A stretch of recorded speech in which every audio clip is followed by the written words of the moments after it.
নমস্কার বন্ধুরা, চলে এসেছি একটা নতুন ভিডিও নিয়ে। এত আয়োজন দেখে বুঝতেই পারছো কোনো অনুষ্ঠান আছে। আমাদের আজকে রান্না পুজো, ওই জন্যই এত আয়োজন।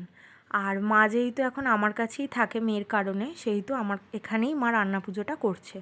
আর আমার মায়েদের হচ্ছে ইচ্ছা রান্না। এই রান্না পুজোটা শনিবার অথবা মঙ্গলবারে হয়। আমরা শনিবারেই করি, যেহেতু পরের দিন রবিবার সবার ছুটি থাকে, সুবিধা হয়, ওই জন্য শনিবার দিনেই করা হয়। আর এই রান্না পুজোতে যে খাবারগুলো হয় তার মধ্যে হচ্ছে 5 রকম ভাজা হয়, কেউ 5 রকম 7 রকম বা 9 রকমও করতে পারে।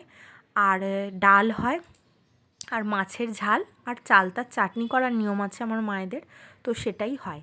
প্রতিবারে পোনা মাছ ইলিশ মাছ দু রকমেরই মাছ আনে বাপি। এবারে বাপি বলল পোনা মাছটা আর আনবো না, সবসময় তো খাই, সেই জন্য ইলিশ মাছই অনেকটা বেশি করে এনেছিল। কিছুটা ঝাল করা হয়েছিল আর কিছুটা টক করা হয়েছিল।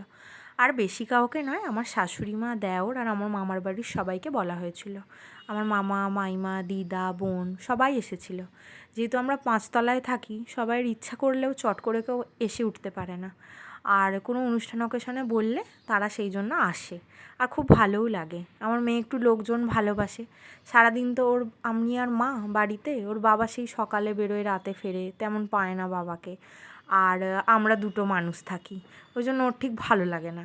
আর লোকজন এলে ও যেন আনন্দে দিশেহারা হয়ে যায়, কী করবে বুঝে উঠতে পারে না। গল্প গুজব, আর তারা যখন চলে যায় তখন খুব কান্নাকাটি করে, তাদেরকে যেতে দেয় না, তাদেরও সেটা ভালোই লাগে। আর মা সবাইকে খাওয়া দাওয়া মানে খেতে দিচ্ছিল, পরিবেশন করছিল, আর আমি ভিডিওটা করছিলাম, গল্পও করছিলাম তাদের সাথে আগে, ওই জন্য ঠিক সব খাবারটা তোমাদের দেখিয়ে উঠতে পারিনি। আমি একটা গোলাপি রঙের শাড়ি পরেছিলাম, শাড়িগুলো খুব একটা তো পরা হয় না, পরেই থাকে, সেই জন্য ঘরোয়া কোনো অনুষ্ঠানে পরে ফেলার চেষ্টা করি। আর যেহেতু কথা বলতে গিয়ে একটু ব্যস্ত ছিলাম এমনিও, সেই জন্য আর খাবারের ভিডিও করিনি, ওই জন্য পরের দিনে খাবারটা সাজিয়ে তোমাদের একটু দেখালাম। 7 রকম ভাজা, মাছ, ডাল, মাছের টক, মাছের ঝাল, সবটাই তোমাদেরকে দেখালাম। আর বেশ খানিকক্ষণ আগে বৃষ্টি হয়ে গেছে, আকাশটাও খুব মেঘ করে আছে, আর একটু রোদ্দুরও উঠেছে, সব নিয়ে একদম আকাশটা ঝলমল করছে।